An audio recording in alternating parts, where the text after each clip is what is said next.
My name is Stéphanie Bredoué, and I'm the Marketing Director for Délifrance UK and Ireland. And today, I will share with you some oven-fresh insight on the UK pastry market. So why did we focus on pastry and viennoiserie? Well, pastry is the star performer of the bakery market in both retail and food service, outpacing market growth in both channels. So the retail market data from Circana actually show us that the sweet and savory market, excluding bread products, is worth £1.4 billion and growing by 12% year on year. And the pastry, which is made out of viennoiserie and Danish pastry, accounts for 28% of the market and also outpacing growth at 15% year on year. And now looking at the food service market and the sweet and savory bakery market, again, without bread products, is worth £9.7 billion and growing at 4% year on year. And pastry accounts for 21% of the market, and again, outpacing growth at 7% year on year. So it's quite a dynamic market. For this report, we actually surveyed 1,000 UK adults who regularly eat pastry. We also drew on our internal market estimate and insight, external market data, and the experience and views of food trends expert Harris and Hayes. So now let's start looking at consumption patterns of pastries. Well, almost 2/3 of the pastry eaters we surveyed said that they actually eat pastry at least once a week, especially younger consumers and those with children. There's 64% is a big jump from the 53% who said that they were eating pastry at least once a week when we spoke to them back in 2019 for Great British Bakery Report. 1/3 of consumers actually told us that they are eating more pastry than a year ago. Again, this is driven by younger consumers and consumers with children, while only 21% said that they were eating fewer pastry. So if we look at that 33%, this is an increase in that increase. As in 2019, just 19% said they were eating more pastry, and in 2020, 24% said that they were going to eat more pastry once the pandemic restrictions were over. And if you look now at the decrease at 21%, when this is also a decrease in a decrease, as 37% told us in 2019 that they were eating fewer pastry. The key reason for them actually driving this positive consumption are different things. So first is taste preferences. So the good news is that more people are actually enjoying the taste of deliciously baked goods, and also a change in eating habits. So pastry are becoming more of a part of the everyday for a lot of consumers. And the reason for reducing the amount of pastry that they eat is actually, well, there is no surprise, health. Health factor is quite big in there, and we are talking about very indulgent food. So this is one of the key reasons. And then financial concern is the second reason. And this is actually resulting in consumers thinking hard about where they spend go on food, whether it's everyday grocery or special treats. But we also found out that the overall engagement with pastry increases in terms of when we got economic difficulties, with them being viewed as affordable treats. So I call it the lipstick effect. So you might not treat yourself with a handbag, but you might buy yourself a little luxury like a lipstick. So now let's look at key trends. Well, the first one is specialty products. So really, this is ranging from revisiting traditional favorite food to modern twist on the croissant, shaping dough into interesting shape, and also filling with wonderful flavor. It's worth bearing in mind that 1 in 4 pastry consumers show no interest at all in novelties. So it's quite important to develop new products within comfort zone as well as being quite creative. The next one is conscious consumer. Our research into sustainability with bakery consumer run in 2023, and it's all available on our website, show that pastry consumers were more concerned than the average bakery consumer with sustainability, with 40% saying that sustainability credentials impact purchase decision, against an average of 29% as the overall bakery consumer. And younger consumer, so consumer under 35, almost are twice as likely than average to choose their pastry outlet based on how sustainable the outlet is. The third one is blissful bakes. So what do I mean about that? Well, a third of consumers say that they prefer to indulge in a pastry on their own as a me moment. And quality, taste, and freshness are key drivers of choice when buying a pastry. Incredible impulse is the next one. So 60% of consumers said that they are more likely to impulse buy a pastry rather than make a planned purchase. This is an increase from 50% in our 2020 research. And the drivers of impulse purchase remain unchanged. It's all about great visual and enticing smells. And then the last one is micro bakery micro impact. So these bakeries are driving innovation in the market. They are refocusing on traditional practices and sustainable ingredient sourcing. And a third of consumers buy pastry from these bakeries at least once a week. And this is really driven by consumers in London and younger consumers. And only 15% say they will never buy pastry from a chain or an independent bakery. Now, for those who are consuming pastry at least weekly, the average number of type locations they are buying pastry from is 3 across different retail and food service outlets. Supermarkets, in-store bakeries top the list as the most common place for consumers to pick up the pastry. Almost half of the consumers we spoke to are regularly buying pastry in the supermarket, ISB. Freshness remains one of the key criteria for pastry consumer, with 4 of the top 5 purchase locations offering a freshly baked products. However, packaged product is also important to consumer, with 4 in 10 saying that they buy packaged pastry from a supermarket at least once a week, and only a third telling us that they will never buy frozen bakery that they can bake themselves at home. And this category really boomed during the disrupted shopping patterns of the pandemic restrictions. So this is a market which really doubled in size. Bakeries have become more popular for pastries than coffee shop. And this is quite an interesting change from our previous research, with fewer consumers telling us that they are buying pastry from coffee shop and cafes in our latest research. And just to name a couple of places, so the top 3 retailers named by consumer in the research were Tesco, Lidl, and Sainsbury's for buying the pastry.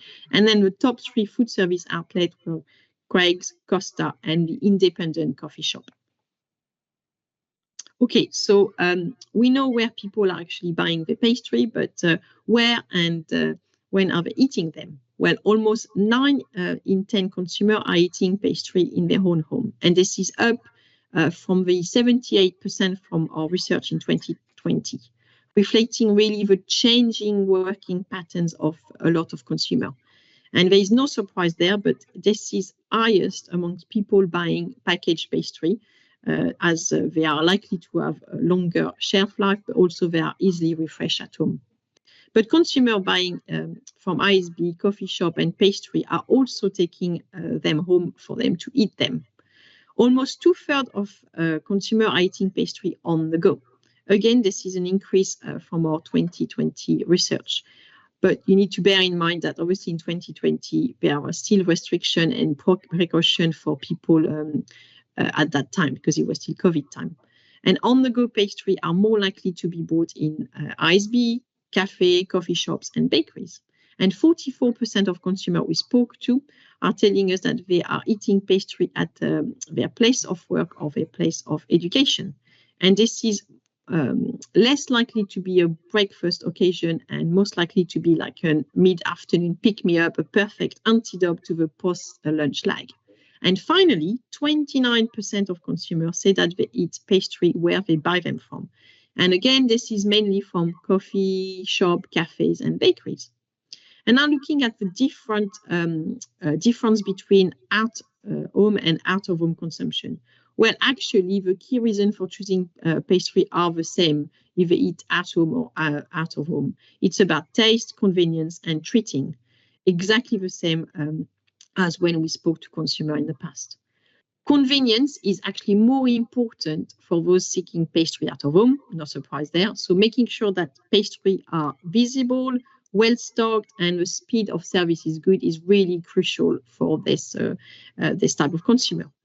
Increasingly, out-of-home consumption is more likely to be a routine purchase, and at-home consumption is more likely to be for special breakfast or snack. So having simple grab and go and also easy to eat, so less messy product is important for those less involved habitual purchase. But it is also worth thinking about creating a sense of indulgence and premiumization for those wishing to take their pastry home to eat in their own comfort. Consumers have also told us that they are eating pastry at different occasions throughout the day, showing that it's important to make sure that there is always freshly baked products available all day long. Breakfast is a key occasion, and the one that naturally comes to mind when we think about pastry consumption.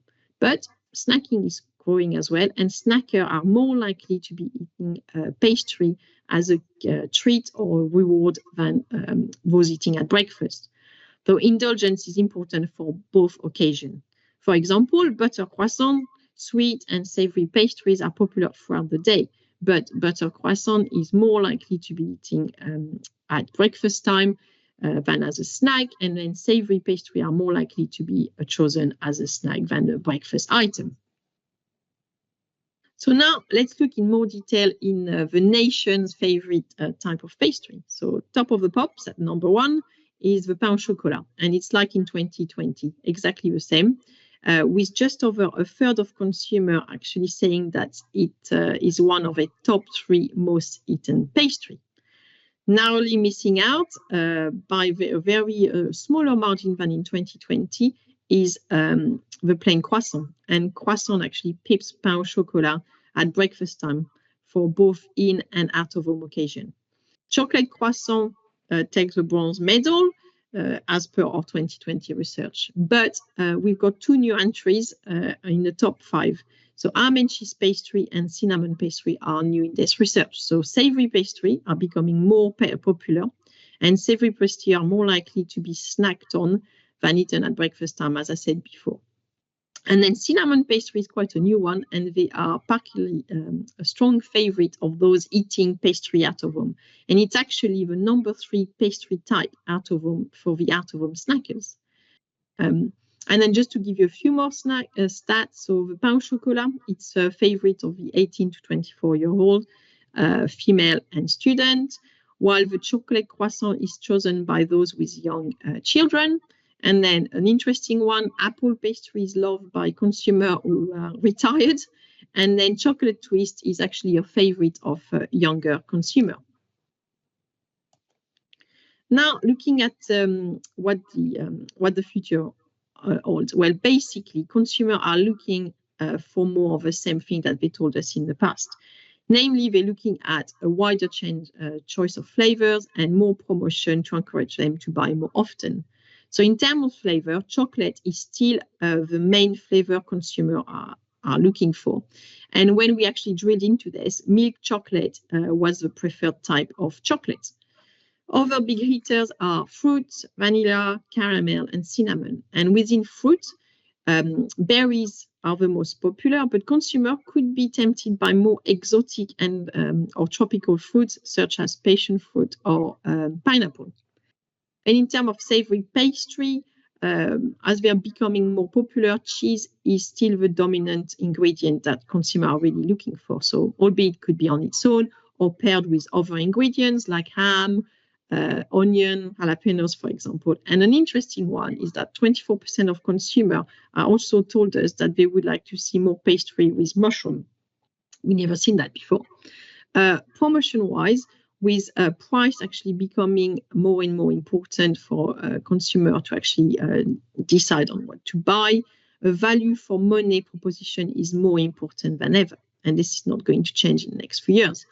This could mean having pastry at different price point or different tiers, introducing meal deals. We know that consumers love a pastry and a hot drink combo, and bundling pastry with adjacent categories like spread or jams, or including offers on pastry to consumer using loyalty schemes or subscription, for example. Interestingly, the proportion of pastry consumers who told us that nothing would encourage them to eat more pastry have since 2020. So there is definitely still a huge opportunity in pastries. Now, let's look at the latest innovations. So pastries are being reinvented and hybrids are more present than before. However, just 3% say that hybrid pastry are their most frequently eaten pastry. So it's still fairly new and not really a huge consumption there. So just to give you a few examples, so if we start with the top row, in the corner, you've got the croissant wheel, aka the New York roll, also known as the croissant roll, the supreme or the crumbolini. It does come with a lot of different names, and it was made famous by Lafayette Grand Café and Bakery in New York in 2022. Then you got the Croffin, created in 2013 by Lune Croissanterie in Melbourne and also popularized in San Francisco at Mr. Holmes Bakers, and I've tried quite a few of those. And then the third one is the Croissant XXL by Philippe Contancini, launched in Paris and London in 2023. And famous with social media. And then the last one is the flat croissant, which emerged from Seoul last year as a very nice, inventive way to upcycle yesterday's croissant, and it went absolutely viral on TikTok. Now, actually, bakery are intentionally baking them flat to make sure that they can create that kind of look. Now, looking at the bottom row, so the cronut, created and also trademarked, so that's why it's got a lot of different names, in 2023 by Dominique Anselm, and this is really the product that kickstarted the hybrid of pastry. And again, I remember queuing at 7 a.m. in New York to try those amazing products. And this is an interesting fact. This has the highest awareness of the hybrid we ask pastry consumer about. So this is one of the top one. The croissant cube, which was created by a award-winning Swedish pastry chef in 2018 and was popularized as Le Cube by Le Délifrance in London and actually copied by quite a lot of bakers since. And then the colorful one is a colorful pastry, and this has been going, it's seen a lot of them in the last few years. And really, this is layering colored dough to create this striped visual, and it's really striking. And then the last one is the cookie. It's the latest viral hybrid, hitting social media in 2024, so this year, and created at La Boulangerie Louvard in Paris. It's a croissant filled with American-style cookie dough, then baked to achieve this soft, gooey center, and it's really delicious. And this has the third highest awareness of the hybrid when we actually talk to pastry consumer. I guess it's the latest one, so it makes sense. And 38% of the pastry consumer hadn't seen or heard of any of those hybrid pastry we spoke to them about. So while the buzz and excitement of creating this really, really wonderful creation is important, it's not really for everyone. And indeed, we had quite an interesting direct quote from our research with someone saying they started this madness, it's time to stop. So it's really not for everyone.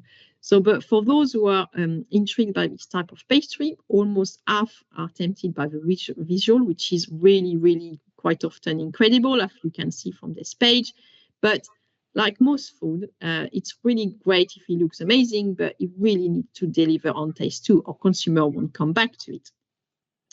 Now, looking at my last slide, just to give you some top tips to increase sales. Well, the first one is all about visual appeal. So we know that great looking pastry can attract potential consumer, we saw from the last page, even when they are not intending to make a purchase. So the pastries themselves have to look good, but creating temptation can also be achieved through merchandising, and display can also be quite effective. So creating a sense of abundance is key without obviously overcrowding and damaging the pastries is the best way to entice consumer to buy pastries. The next one is freshness. So freshness of a product is one of the consumer top reason for choosing where they buy pastry from. So really telling consumer that the product is fresh out of the oven can really reassure them and keep them coming back. As well as visual smell is another big impulse trigger. So the aroma created from baking throughout the day can really have a really positive impact on sales. And next is availability. So our recommendation, where possible, is to bake little and often throughout the day, not only to create those enticing aromas, but also to make sure that there is always something on shelf for people to actually buy. Our data show that consumers are looking for pastry to snack out throughout the day. So it's important to have products from opening to closing. Having said that, there is a sense of demand created by the Wigig products as well. So, and independent bakeries and coffee shops are really good at doing this. So you can see queues down the street ready for opening because consumers actually know that the product probably won't be available all day long, so that they are ready to queue in order to get what they want. And then the last point is about variety. So consumers have told us again that they would like more flavor choice available. So there is definitely some clear must stock, and I've actually shared those top 5 products with you previously. But it's also quite good to make sure that there is a place in the range for newness, like seasonality, which is a very interesting thing.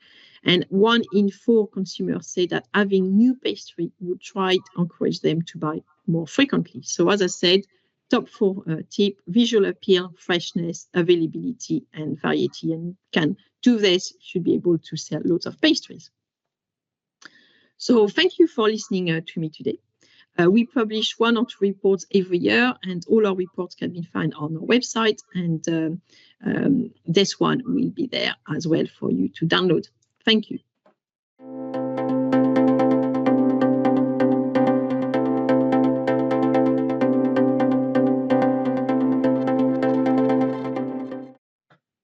Stephanie, thank you so much for joining us. That was a really, really interesting session. I wanted to ask you a couple of questions before we finish. First of all, could you tell us a little bit more about the research that you carried out into sustainability and perhaps some of the key findings? Thank you for having me. So sustainability is really key for Délifrance, and we've issued our latest report. And we did some deep dive really in sustainability, but also all around bakeries. So we found some interesting stats. For example, that 33% of consumers actually claim to be aware of their carbon footprint, especially on their baked goods. So that was quite interesting.